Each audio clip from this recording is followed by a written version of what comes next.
So welcome. Happiness is healthy relationships. And healthy relationships come through cultivating our own insight and going within and getting to understand our intuition. So what I'd like you to do right now is just take a deep breath and invite you to close your eyes even and plant your feet firmly on the floor and just be in your body. We've been in our minds and in our heads for many hours. And just taking that couple deep breaths and going inside.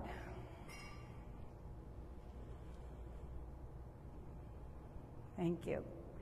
When you're ready to just open your eyes and think about relationships and the challenge that they often present.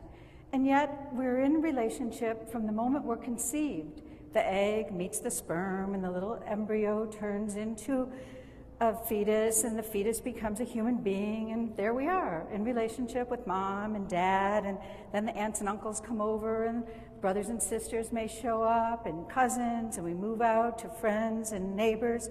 We're in all kinds of relationships all of our life, and some of them bring us happiness, and some of relationships bring us great challenges. And what we need is soil, a good, firm foundation. And that soil in some families is very rocky, and things don't go so well, and things don't start out so easy. And in other times, they're very fertile. And as we go through our lives, we have an opportunity to know that some of the seeds of relationship will fall on rocky soil, and other times it falls on fertile soil. And then we need, once the seed is planted, we need warm air. We need sunshine. And sunshine for me is a positive attitude. Both people have to want to be in that relationship, and both need to feel positive about what's going on. The communication, the feedback, the way we interact with each other is very important. And then lastly, we need water. And water for me is going with the flow. And I'd like to tell you a little story about water, and I need some participation for you to take your hands and one up and one down, open and close. And start to feel the energy flowing through your body. You can flip them over the other way and go the other way.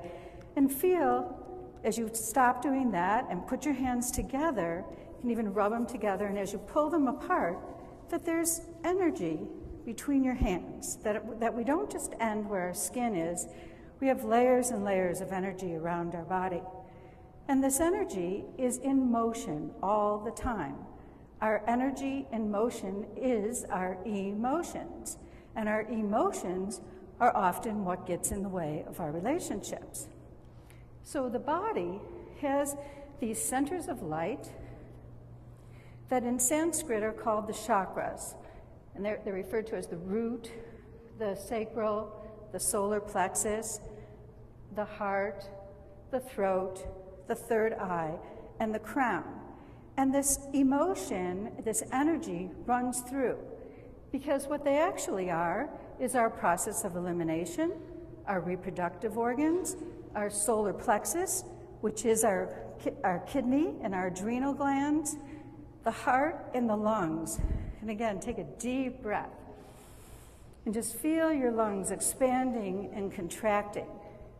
And then the throat, which includes the ears, and the third eye, which includes smelling.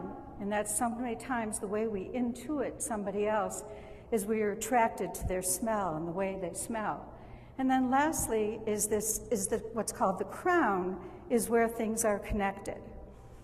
And so when these centers of light that are in the body can be either closed very tightly or opened really wide. And again, I'm going to ask for you to try this with me. Close those fists really, really tight, so tight that it hurts.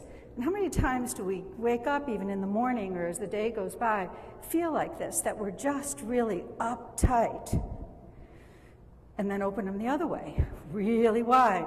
So wide, again, that they hurt, that you can just feel yourself going in 10 or 15 different directions, and you don't know which thing to do first, and you're just frantic. And then just let them relax.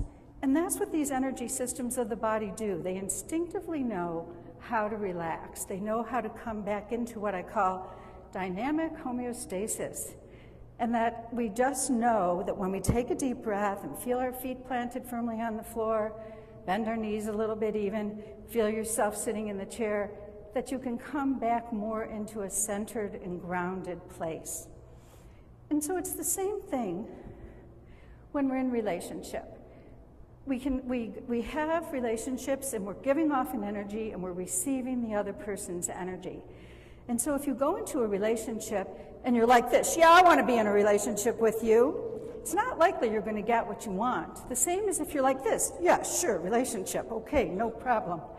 So either way, we're giving off energy. The same as if we were going to get a drink of water. That if we went to get water like this and we brought the water to our mouth, we wouldn't get much water. If we went like this, dipped into a pond, we wouldn't get much water. But instinctively, we know or we learn how to cup our hands just right to get the amount of water that we need to nourish us and to nourish our energy flow and our energy system so that we're being able to have healthier relationships on every level in our life. This idea of the energy flowing throughout the body, another way of looking at it, besides being grounded on the earth and bringing the energy up through your feet, through your ankles and knees, through your thighs, and into your body, and coming and raising up into our thoughts and out the top of our head, another way of looking at it is here's a whole bunch of ideas floating around out here, whether it's about relationship or about work or whatever it may be, and we start to think about these ideas. We start to have an idea, and we want to be able to articulate it, so we begin to talk about our idea. We begin to say what it is we want, how it is we're feeling. We put our heart into it. And our heart extends out into our hands and to our arms. We want to reach out and touch someone, to have a hug or a handshake. And in that heart opening, we are able to embrace. And then it moves down into the solar plexus, and here's the area of the body where all the things start going on, and we have to start thinking, well, if we want to do something with this idea, what can we do? How do we put it into action? How do we put that idea into motion? What steps do we have to take? And here we move into the part of the body that's about creativity. What are the actual things we have to do? When I first went to writing workshops about 30 years ago, and one of the hints was, if you want to be a writer, sharpen your pencils. And so it's like, what is it we have to do? What are those steps we have to take to get from having a sharp pencil to having a finished book? Or from meeting somebody for the first time and having a good relationship? Or having an argument or a heartbreak with somebody, and how are we going to complete that? Until finally we're able to manifest it onto the earth. So I believe that healthy relationships are the best work of life, and they really are what provides us with happiness. And so as you encounter with each other, in whatever setting that you are, as you encounter your family, your parents, your children, your siblings, your friends, your aunts and uncles and cousins, all the people you meet along the way, remember to take a deep breath and to really meet them, to look them eye to eye, to say hello, how are you? I'm here. Be present. Thank you very much.